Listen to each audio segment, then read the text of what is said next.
ଗୋଟେ ଜାତକ ଦେଖୁଥିଲୁ, ଜାତକର ପଞ୍ଚମ ହାଉସ ରେ ମଙ୍ଗଳ, କେତୁ ଆଉ ଭେନସ ଥିଲେ। 3 ନମ୍ବର କୁଣ୍ଡଲି ଥିଲା ମିଥୁନ ଲଗ୍ନର କୁଣ୍ଡଲି। ମିଥୁନ ଲଗ୍ନରେ ପଞ୍ଚମ ଭାବର ଅଧିପତି ହଉଛନ୍ତି ଶୁକ୍ର ମହାରାଜ, ଏବଂ ଦ୍ୱାଦଶ ଭାବର ଅଧିପତି ହଉଛନ୍ତି ଶୁକ୍ର ମହାରାଜ। ତମର ଲାଇଫ ଟା ଯୋଉଠି ଏଣ୍ଡ ହବ ସେଇଠୁ ଷ୍ଟାର୍ଟ ହବ। ହୁଁ ତ ମଙ୍ଗଳ କେତୁ ଯୋଉଠି ଦେଖିବ ତାକୁ କୁହାଯାଏ ପିଶାଚ ଯୋଗ।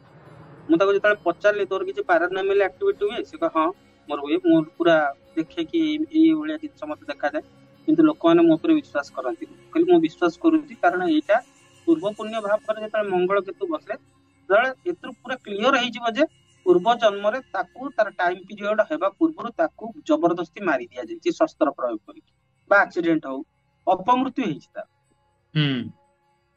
ପ୍ରିଭିୟସ ଜନ୍ମଟା। ପ୍ରିଭିୟସ ଜନ୍ମଟା ଅପମୃତ୍ୟୁ ହେଇଛି। ହୁଁ କାରଣ ତାର ପୂର୍ବ ପୁଣ୍ୟ ଭାବ ହିଁ ପଞ୍ଚମ ଭାବ ହୁଁ ରେ ଭେନସ ବସିଛି, ପଞ୍ଚମ ଭାବାଧିପତି ବସିଛି, ମଙ୍ଗଳ ବସିଛି ଏବଂ କେତୁ ବି ବସିଛି। ହୁଁ ଯେତେବେଳେ ମୁଁ କହିଲି କି ତମକୁ କିଛି ଦେଖାଯାଏ, ଏଇ ସବୁ ପାରାନର୍ମାଲ ଆକ୍ଟିଭିଟିଜ ଦେଖାଯାଏ ନା, ହଁ ମତେ ଦେଖାଯାଏ। ହୁଁ